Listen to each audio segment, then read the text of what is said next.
Welcome to Facts TV News, where everything is true. Pedestrian killed in St. Elizabeth crash. A pedestrian died as a result of injuries he sustained after being hit by a motor car on the Lockover Main Road in St. Elizabeth on Saturday. Police have named the deceased as 48-year-old Arnell Barrett. Preliminary reports are that about 3:30 p.m., the driver of a Toyota Sprinter motor car was traveling westerly towards Holland Bamboo when, upon reaching Lockover, Barrett walked into the path of the vehicle and was hit. He was later pronounced dead. SOE reaping success in St. Catharines, say police. The police are reporting success within the first 36 hours of the declaration of the State of Public Emergency SOE in the parish of St. Catharines.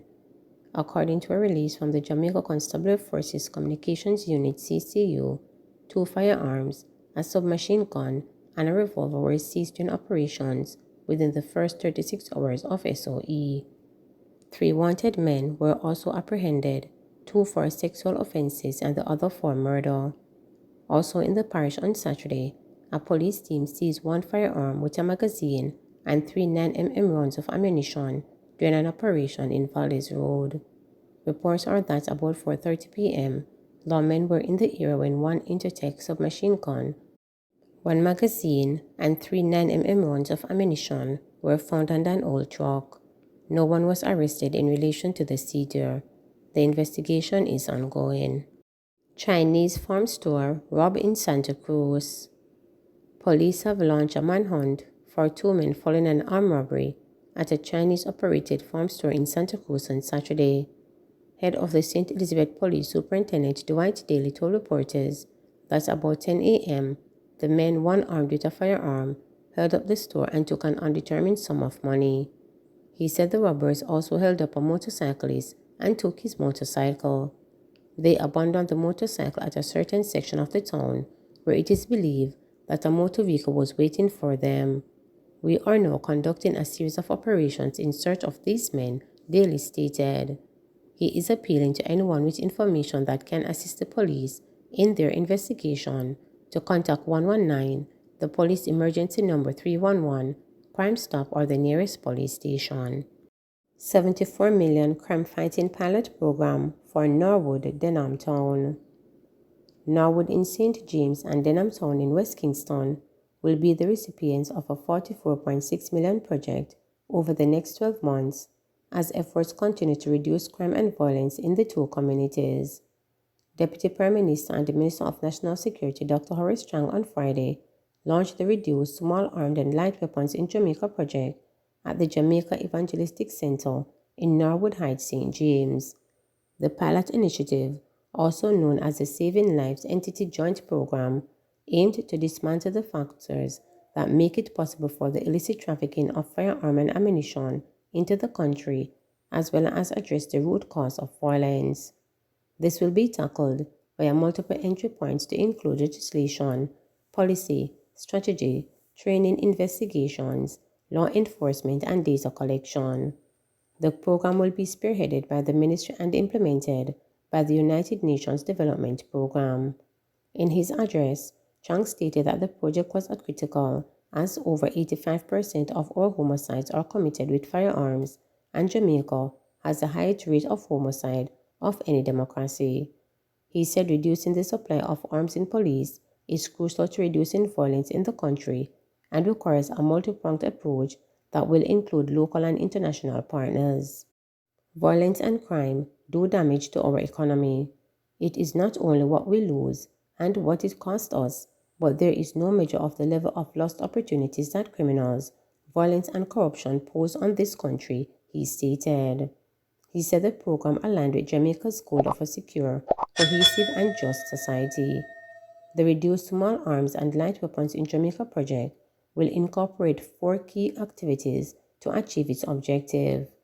These include a desk review and situational analysis of Jamaica's current needs and constraints in relation to crime and small arms control, virtually high-level consultation, and bilateral meetings with key stakeholders on issues of citizen security and safety in Jamaica, development of a mission report with recommendations for focus areas for the UN country team, and the development of the UN Joint Project Document for enhancing citizen safety and security in Jamaica to include a focus on armed violence reduction.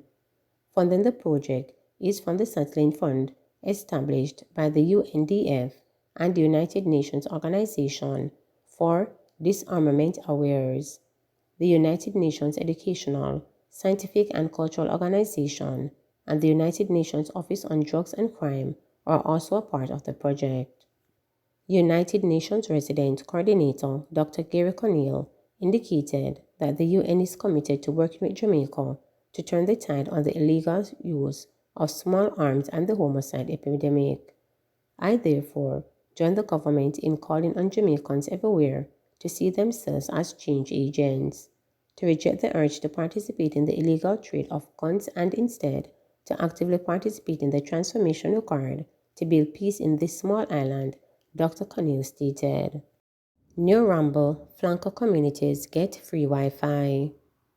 Residents of New Ramble and Flanker in St. James, who were faced with internet connectivity issues during the novel coronavirus pandemic, are the newest beneficiaries of the Universal Service Fund USF free public internet and Wi-Fi service. During the community Wi-Fi launch in New Ramble on Thursday evening, Acting Commanding Officer for the St. James Police Division, Superintendent Carlos Russell, stated that while the benefits of the service to the community are countless, children may fall susceptible to online dangers if the service is not used carefully. I know that we are coming out of a pandemic, and it was during this pandemic when students had to do classes online that they were unaccounted for. They, the teachers, could not see where they were because they were not a part of any classes, and for many of them, the reasons were the persons could not afford the devices, but one of the main causes was data, Russell said during his address. This initiative that is being launched here today, I know it will assist a lot of individuals. I just want to say to the young ones, they are here, you need to use it wisely. It is not to be used to go on unscrupulous websites. And I'm saying to the parents that you need to supervise the ones that are using the internet. We want our students to be using the internet for their schoolwork, the superintendent appealed on Thursday. While thanking the USF for installing the service in New Ramble, Russell also urged residents to continue working with your local police. Now that you have free Wi-Fi, you will have no excuse for not texting or calling the police to give us information, he said. In welcoming the initiative, Member of Parliament for St. James, West Central, where the community lies, Marlene Malahoo Ford, also joined in on the call made by Superintendent Russell. Many of you in this community have the will, but you simply don't have the way. So it became important that the government start doing all that it could to close that divide and to ensure that nobody is left behind. That is a part of the reason why this rollout is taking place, Malahoo Ford stated. I can only repeat and endorse the warning that the superintendent has given. Please be careful. Parents, I know that some of you may have to come up to the digital era and you are not as savvy in using the internet and browsing websites as your children. But the good thing is that you can learn. You can still supervise. I am going to ask you to take care and supervise your children. Continuing, Marlene Malahoo Ford stated, in the same way that the physical space has danger and you have to take care where you go and who you associate with, the digital space also has danger. You have sexual predators who will lure young children and tell them all kinds of things that they want to hear and make all kinds of promises to them. They tell you that you must meet them somewhere, and we have too many stories of what happened, which Malahoo Ford stated, who is also the Minister of Legal and Constitutional Affairs. Similarly, in Flanker on Friday, Superintendent Carlos Russell called for the proper use of the community Wi-Fi, which was supported by a counsel for the Montego North East Division, Charles Sinclair.